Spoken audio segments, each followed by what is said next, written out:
Hello les dynamiques, j'espère que vous allez bien. Quant à moi, je me porte super bien.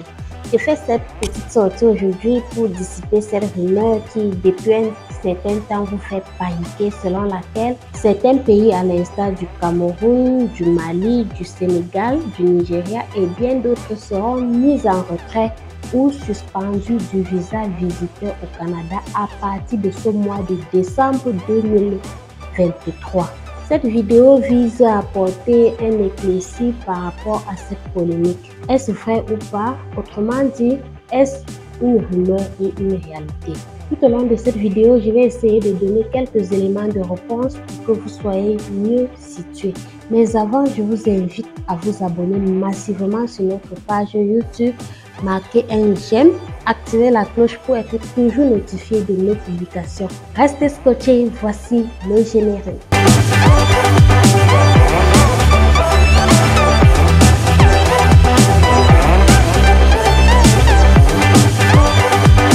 Depuis un certain temps, il y a une rumeur qui circule selon laquelle certains pays d'Afrique que j'ai cités à l'introduction de cette vidéo seront suspendus du visa visiteur au Canada à partir de ce mois de décembre 2023. Pour aborder ce sujet, nous allons élucider ce qui pourrait être à l'origine de cette polémique.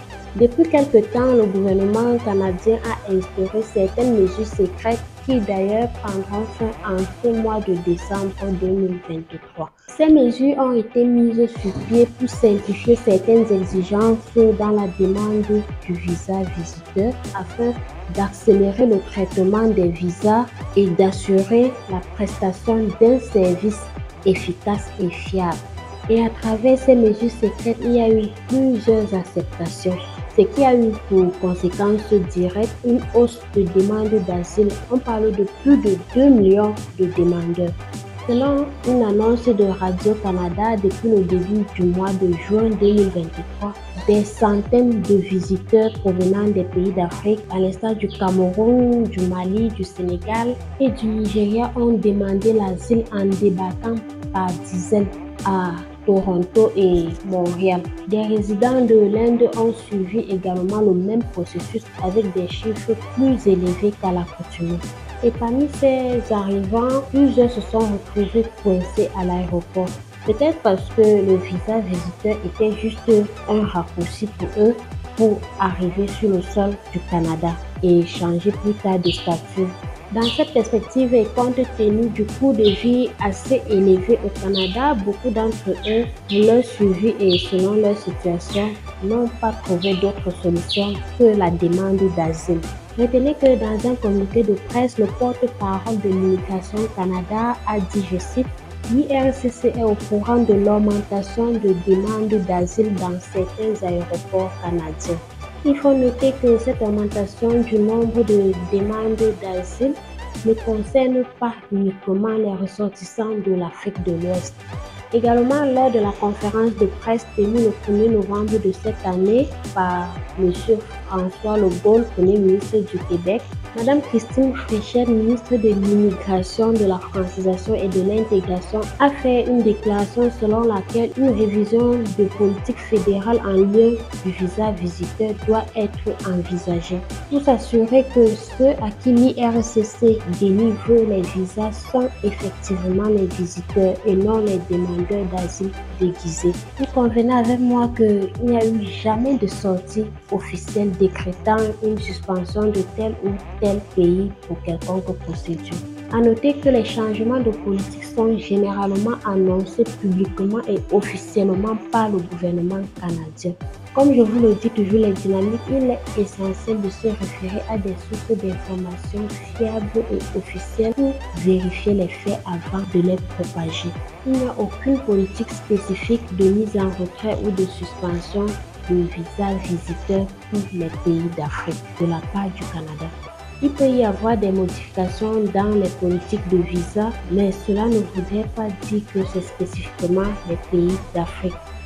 Toi qui regardes cette vidéo et que tu as engagé une procédure dans ce sens, ou toi qui t'apprêtes à le faire, tu vas certainement être bouleversé par cette polémique.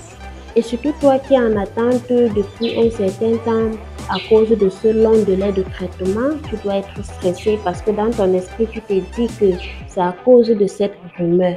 Non, ça n'a rien à y voir. Ce qui est sûr, ton dossier est en cours de traitement. Lorsqu'il va arriver à son terme, tu seras notifié, qu'il soit favorable ou pas. Comme on le dit communément, pas de nouvelles, bonne nouvelle. Vous devez simplement vous armer de patience et ne pas vous décourager. Restez toujours optimiste dans tout ce que vous entreprenez. Pour revenir à ce changement soudain et incompréhensif que l'on observe de plus en plus chez les visiteurs au Canada, il est essentiel de noter que ces personnes qui se trouvent dans cette situation au Canada ont autrefois été comme vous. Ils ont pris des résolutions sans mesurer l'ampleur, sans mesurer les conséquences. C'est pourquoi il est important de se faire accompagner parce que le plus important n'est pas d'immigrer au Canada à tous les prix, mais de réussir son projet d'immigration. Ce qui n'est possible que lorsqu'on est entouré par des personnes avisées. Pour vous qui avez besoin d'accompagnement pour quelconque procédure, n'hésitez pas de nous contacter via le lien qui se trouve en description de cette vidéo pour un meilleur suivi. Nous disposons également d'une plateforme d'évaluation conçue dans le but d'évaluer gratuitement vos différents profils afin de faciliter vos choix de programmes les mieux adaptés. Nous serons très ravis de vous accompagner avec succès dans la réalisation de vos rêves de futurs Canadiens. Les chers dynamiques, n'hésitez pas de vous abonner sur nos différentes pages citées en description, liker, partager et surtout activer la cloche de notification pour être toujours au parfum de nos publications. Restez connectés, portez-vous très bien et à très bientôt pour d'autres sorties. DSPS, la meilleure référence pour vos projets d'immigration.